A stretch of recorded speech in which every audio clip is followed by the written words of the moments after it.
بسم اللہ الرحمن الرحیم۔ محترم سامعین و ناظرین، السلام علیکم ورحمۃ اللہ وبرکاتہ۔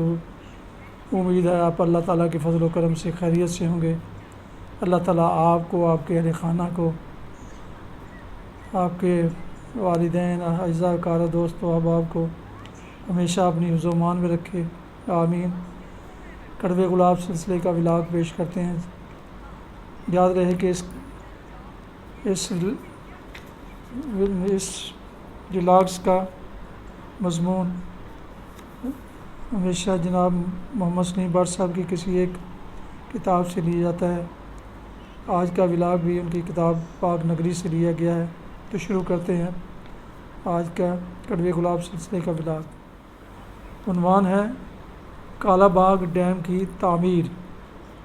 روز اول سے ہی ہماری بدقسمتی ہے کہ ہم ایک غیر سنجیدہ، بے فکر، تن آسان حالات سے بے خبر رہنے، اچھے برے حالات سے خاموشی سے سمجھوتہ کرنے والی قوم کے طور پر ابھرے ہیں۔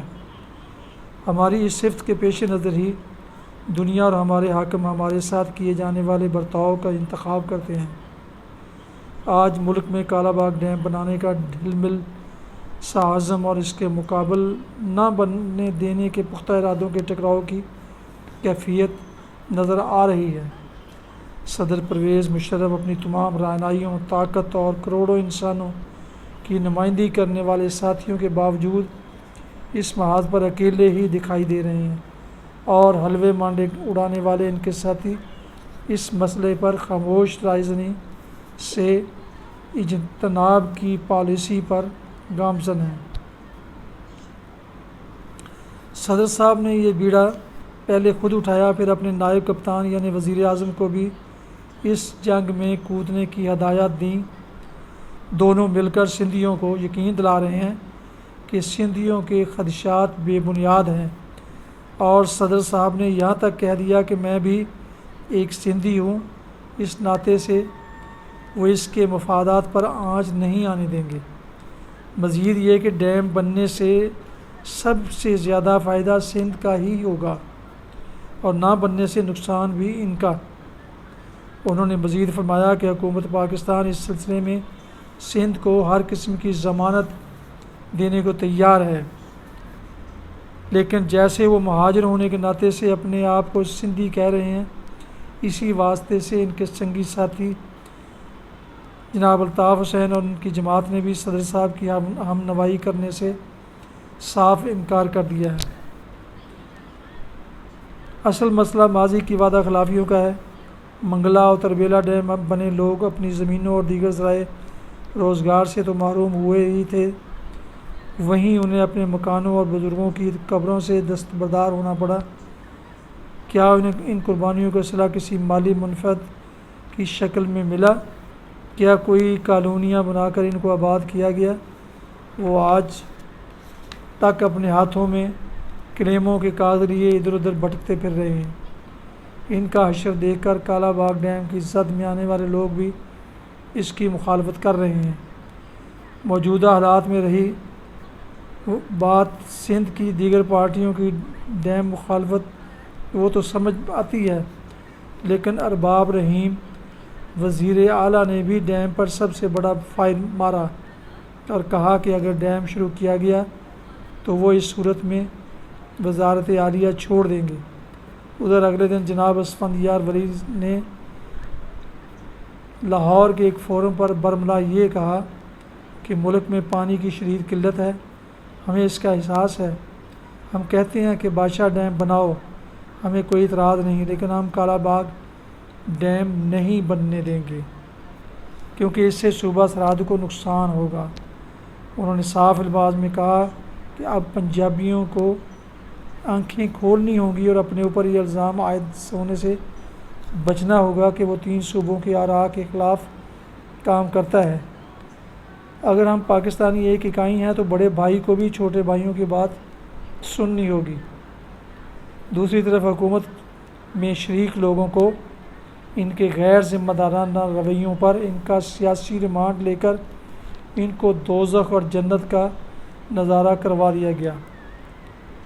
تو جناب ارباب رحیم جناب لیاقت جتوئی اور سندھ کے وزیر آبپاشی نادر اکمل لغاری مشرف ہونے کا اعلان کر دیا۔ لگتا ہے کہ تمام سرکاری مشینری اور سیاسی کابرین کو بھی میدان میں اتارنے کو کہا گیا ہے۔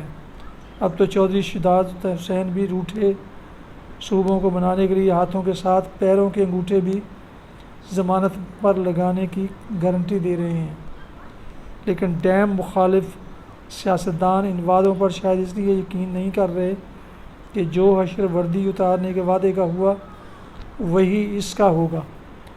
ڈیموں پر تشکیل شدہ کمیٹی بھی کسی متعلقہ نتیجے پر پہنچنے سے قاصر ہے۔ افسوس کہ کئی دہائیوں کے بعد زلزلے نے بکھرتے ہوئے قومی شرازے کے رخ کو یکجہتی، قومی یگانگت کی طرف موڑا تھا۔ عوام میں وہی سن 65 والا اور 47 والا جذبہ لوٹ آیا تھا۔ پاکستان دشمن طاقتیں اس کو دیکھ کر بہت پریشان ہوئیں، مگر واہ افسوس کہ کالا باغ ڈیم ایشو کی بے وقت راگنی نے اسے پھر پارا کر دیا۔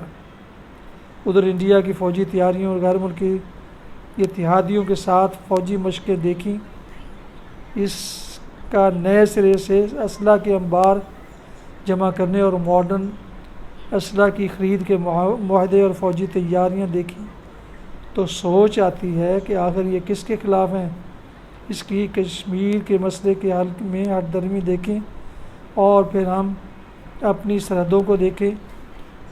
نیم خفتہ پاکستان آنے والے دریاؤں پر انڈیا کی ڈیموں کی تعمیر، ادھر افغانوں کو پاکستان کی طرف آنے والے دریاؤں پر ڈیموں کی تعمیر پر مدد، اور ہمسایوں کے اندرونی معاملات پر وائٹ ہاؤس کے ترجمان کی طرح جھاڑ پلا کر اپنی طاقت کا اظہار۔ یہ سوچ کر جھرجھری طاری ہو جاتی ہے کہ آخر اس کے عزائم کیا ہیں، اور ہمارا حال کچھ ایسے ہے کہ جب تاتاری فوج بغداد کی طرف پیش قدمی کر رہی تھی تو بغدادی اس کا سدباب کرنے کی بجائے بغداد شہر کے لوگ بہت بڑی تعداد میں ایک جگہ جمع ہو کر اس مناظرے سے محظوظ ہو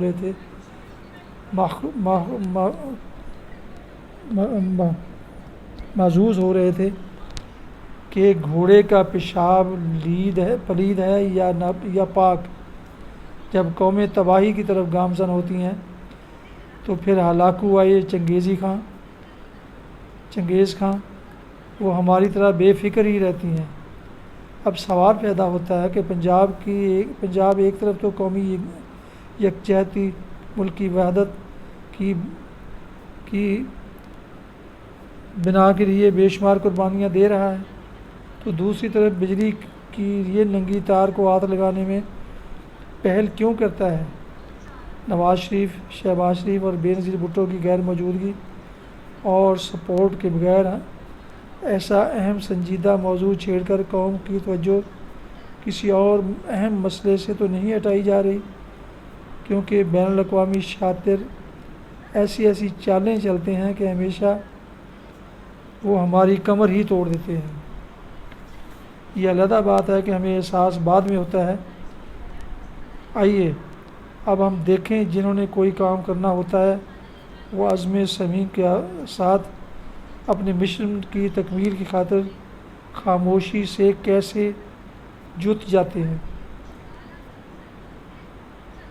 ایوب خان ایک غاصب ڈکٹیٹر تھا، لیکن اس قوم کے لیے وہ کیا کر گیا۔ سارے ڈیم بنا گیا، ٹیلی فون انڈسٹری، یونیورسٹیاں، کالونیاں، شہر اور صنعتی انقلاب برپا کر گیا۔ سارے ڈیم بنا گیا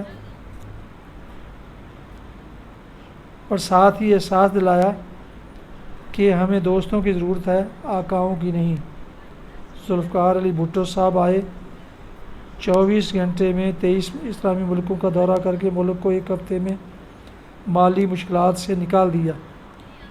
اسلامی کانفرنس کروائی، سٹیل مل بنوائی، اربوں کو تیل کا ہتھیار استعمال کرنے کی سوچ دی، کچی آبادی کے مالکانہ حقوق دیے، ایٹم بم کی بنیاد رکھی اور سب سے بڑھ کر پاکستان کو ایسا تحفہ دیا جس پر جناب ولی خان، جناب بزنجو اور جناب مینگل، جناب اگتی، جناب مری اور مفتی جیسے لوگوں کے انگوٹھے لگوا کر ایک متفق دستور بنا گیا۔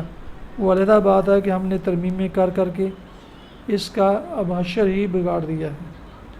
جناب نواز شریف نے صادرات سے کٹائی میں پڑے ملکی ذرائع آمدنی کی منصفانہ تقسیم کا متفقہ فیصلہ کر دیا۔ ایک جہان کی مخالفت کے باوجود ایٹم بم بنا کر اور چلا کر قومی عزم اور قوم کا سر اونچا کرنے کا وسیلہ بنا گیا۔ پانی کی تقسیم کا سال ہر سال پرانا تنازعہ تمام فریقوں کو قابل قبول فارمولہ طے کیا۔ غریب کسانوں حاریوں کو مفت زمینوں کی تقسیم کی، موٹر وے بنائی، مکران کوسٹل ہائی وے کی تعمیر ہوئی، گوادر اور کالا باغ ڈیم پر منصوبے بنائے۔ ناظرین، یہ مضمون ملک کے مشہور روزنامہ نوائے وقت میں 6 جنوری سن 2006 کو پیش کیا گیا۔ ناظرین سامعین محترم، ابھی آپ سماعت فرما رہے تھے کڑوے گلاب سلسلے کا ولاگ، جس کا آج کا عنوان تھا کالا باغ ڈیم کی تعمیر۔ جن دوستوں نے ابھی تک میرے یوٹیوب چینل BA رشیدی، جس پر یہ کڑوے گلاب سلسلے کا ولاگ اپلوڈ کیا جاتا ہے، جنہوں نے ابھی تک اس یوٹیوب چینل یعنی BA رشیدی کو سبسکرائب نہیں کیا، وہ سبسکرائب کر کے لائک کر کے بیل آئیکن کو ضرور پریس کریں تاکہ آئندہ آنے والے ایسے دلچسپ اور معلوماتی ولاگز ان تک باقاعدہ اور بروقت پہنچتے رہیں۔ اللہ تعالیٰ آپ کا حامی و ناصر ہو۔ اللہ تعالیٰ آپ کو، آپ کے اہل خانہ کو ہمیشہ اپنی زمان میں رکھے۔ آمین۔ اپنا بہت خیال رکھیے گا۔ دعاؤں میں پاک وطن، والدین، اعزاء و اقارب اور دوستوں کے علاوہ اس طرح چیز کو بھی اگر یاد فرمائیں گے تو انتہائی طور پر ذاتی طور پر مشکور ہوں گا۔ السلام علیکم ورحمۃ اللہ وبرکاتہ۔ پاکستان زندہ باد۔